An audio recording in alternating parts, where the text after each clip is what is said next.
For many thousands of years, the ShadowMen have protected the world of the living against threats crossing over from the spiritual plane known as Deadside, the place where everyone goes without exception when they die.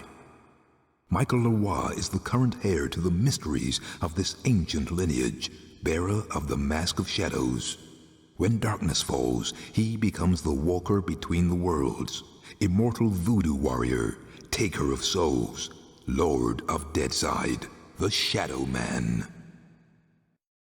And with an epic intro like that, you know damn well I'm going to be talking about this game. Hello everybody, this is the Epic Gaming Guru, as we all know and love, and now I'm going to be talking about one of my favorite games of all time that just recently in fact got a remastered. Having ShadowMan completely remastered as a game itself is something short of a miracle. Most game companies out there won't even bother remastering any of the old classics, and seeing this one come up is really giving me high hopes for many more in the future. But enough talk about it, let's check it out.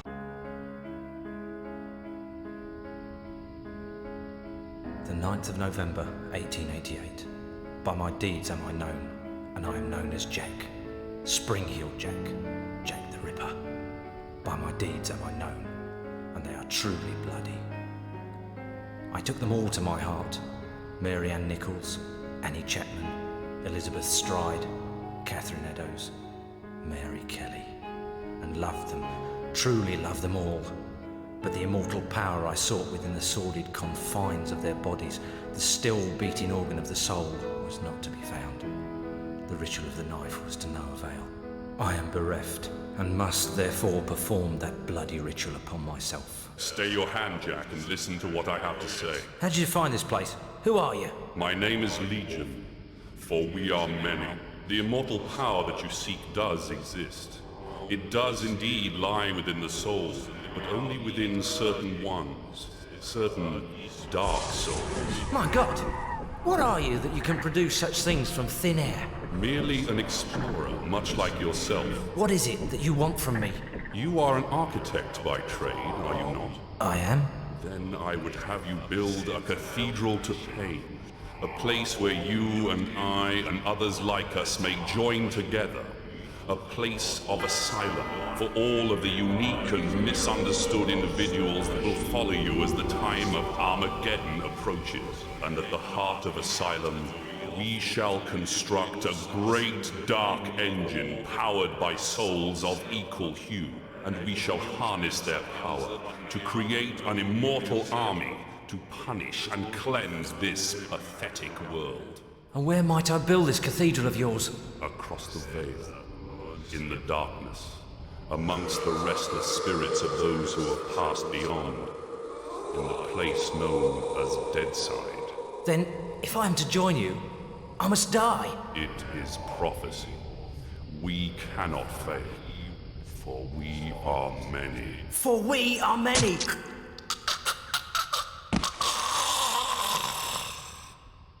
Amen to that.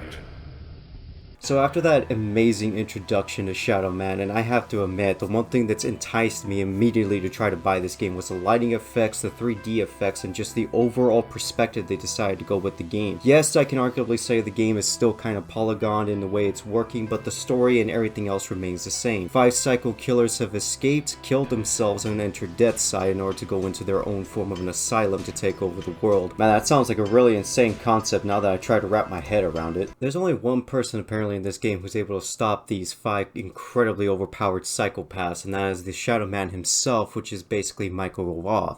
You, Nettie, Jaunty as well actually try to stop them as all included, but unfortunately none of them seem to provide anything of use other than to tell you where to go, and that's pretty much the end of 2 other characters as is. That's Apocalypse, ShadowMan. That's the end. Okay, so I really gotta get to the Dark Souls before the bad guy. I understand that. Of course, once you're done talking to Anetta, you'll end up getting a teddy bear, a gun, which is actually the Shadow Gun. However, there are 2 different versions of this gun. There is the physical adaptation of it that works only in life side as an actual gun itself, but in dead side it becomes the Shadow Gun. I am the Lord of Deadside, Shadowborn at the confluence of worlds to walk between.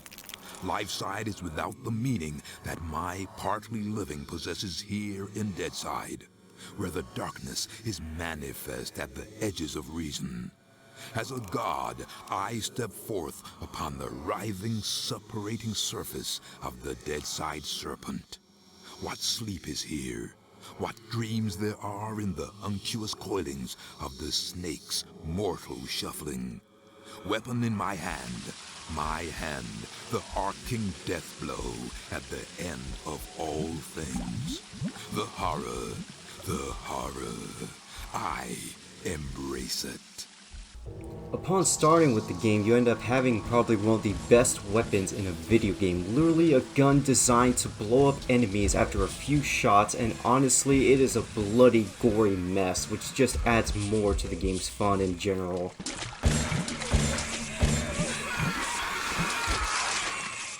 After having a bit of fun with your shadow gun, you end up meeting Jaunty rather quickly. Michael, over here! Not going to lie, I really do love how the effects and everything else in this game look. It's just absolutely beautiful. I love it. Michael, get your arse over. Johnny is also an incredibly good comedy reliever if you just let him talk for a bit. Michael, back so soon? Getting a bit too spooky for you, huh? Scaring the bejesus out of you, huh? Jaunty, much as it pains me to admit it, I need your advice. Is that right? Well, fire away. Not literally, mind you. Nettie sent me to look for these Govi that supposedly contain the Dark Souls. Well, I've not even come close to one. Ah, poor you. Let me put it this way. If you were trying to keep a source of immortal cosmic power from falling into the hands of the ultimate in evil, would you leave that source of immortal cosmic power just lying around the place for the world and his wife to stumble across? I guess not. Well then, you're going to have to look a little harder, aren't you?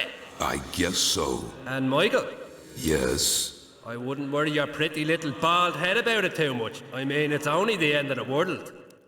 I'm not even joking when I say that's probably the best advice you're going to end up getting from Jaunty. Most of the time you'll just have a little bit of some comedic relief with that character, and as well as sometimes with Nettie, but they really don't give you a sense of direction whatsoever. Although to be fair, the game can be most linear at times since it does pay off to explore every nook and cranny of it.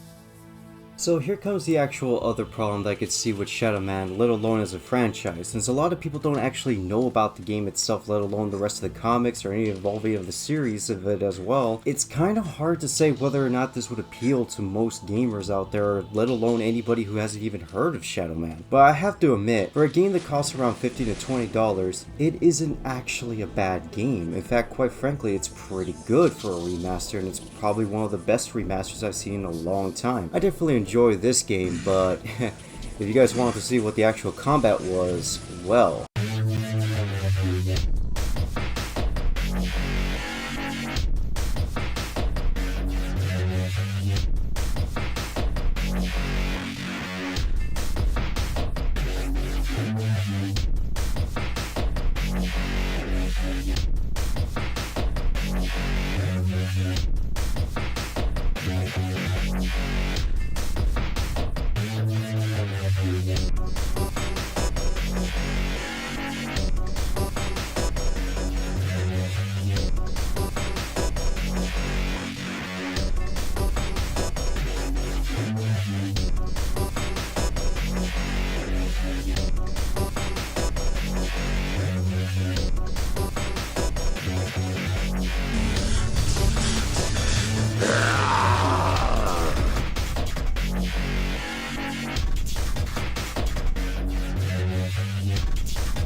Dark Souls. I embrace it. Oh yeah, I definitely recommend this game. Amen to that.